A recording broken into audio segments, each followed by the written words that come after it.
Hey, in this video I'm going to talk about how to get the most possible out of a losing lane and to increase your win rate for calibration, since the games should be coming up anytime soon.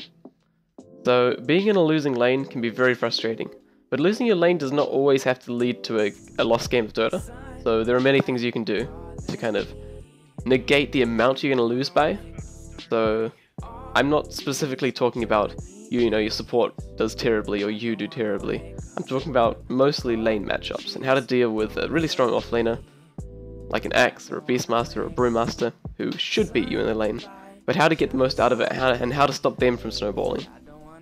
So I'm going to go over effectively using aggro to pull creeps towards you to secure safer farm, how to avoid being stomped by securing range creep denies and last hits, and how to itemize in a way that you won't get run down and you don't become completely unviable in the dual lane meta.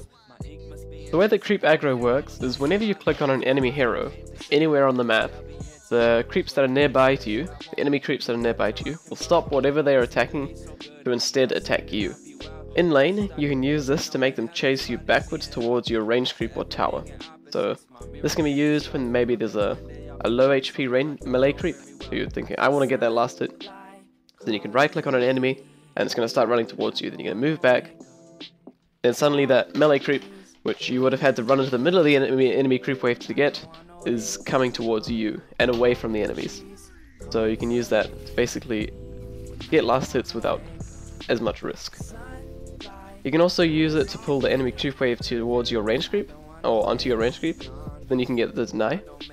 And after pulling the aggro from the creeps, make sure you either remove it by attack clicking on one of your units, so I think the default hotkey for that is A, so you'll press A, and then you'll left click on one of your creeps when you're sitting behind it. Or you can just run away and wait for them to find a new aggro, which either way works. If you don't do this, you're going to be taking a lot of damage just from the creeps attacking you, so you're going to be quite careful that you're not letting the creeps attack you just because you want to pull them.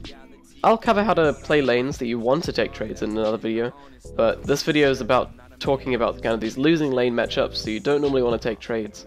Unless there are situations that you do want to have trades when you have triple range creeps, or the enemy's committed all their mana, or they're out of regen, or anything like that. Or if you feel like you've got 2 Wraith Bands, the enemy doesn't have any stat items, you're just a bit stronger.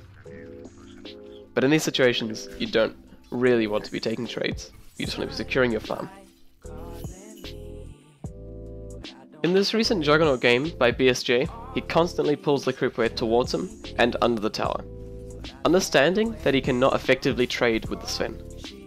Comfort me when I don't wanna wake up. Sunlight shines on me, but I don't wanna wake up, no.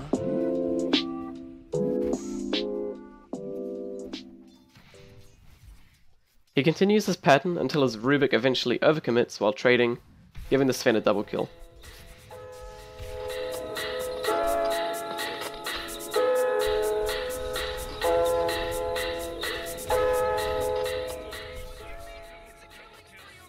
BSJ then does this amazing pull by cutting down a tree and pulling perfectly.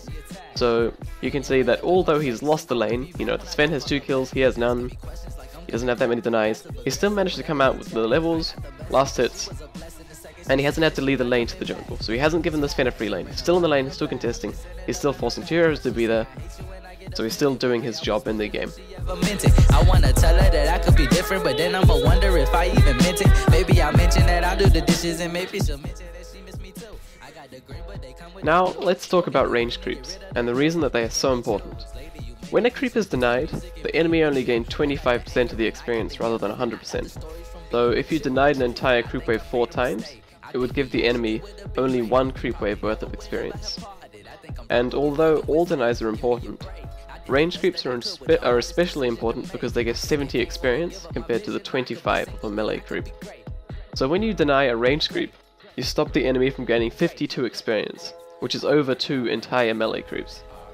Due to all this, committing nukes and disables to deny and secure range creeps in lane is really critical this patch. It comes and it goes.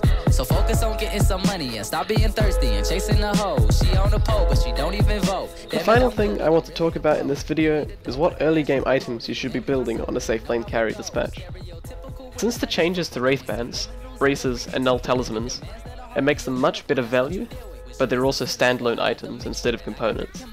At the beginning of the patch, people started realizing that stacking them gave you so much strength in the lane. So basically, if you didn't stack, like Wraith Bands or Braces if you're a Strength hero, Wraith Bands if you're Agility, Null Talismans if you're Intelligence, as a core in the lane, you would just get destroyed by the enemy, who suddenly has, 12 more, 18 more of their primary attribute.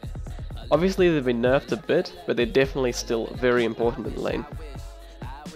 I'd say at the very least, whichever side has more of these stat items tend to want to take more trades. So it means they're going to have to buy less regen, they do more damage, they can zone the opponent out of the lane. So, since most of the safe lane carries this patch are agility, I'd say, like maybe in this game, on anti-mage, I would recommend building at least one Wraith Band, and most likely two, before going for your power treads into Battle Fury. This will put you in a position that you have 2 Wraith Bands and power treads.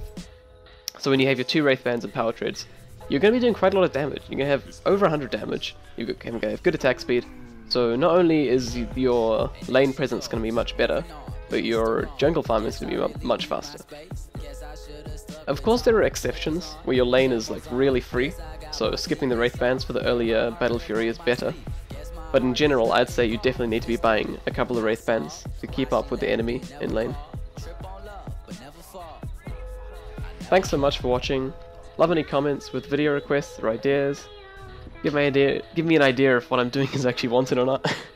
And good luck with the upcoming recalibration games and stuff. Don't lose all 10, or maybe do. Feels good, man. Alright, see ya.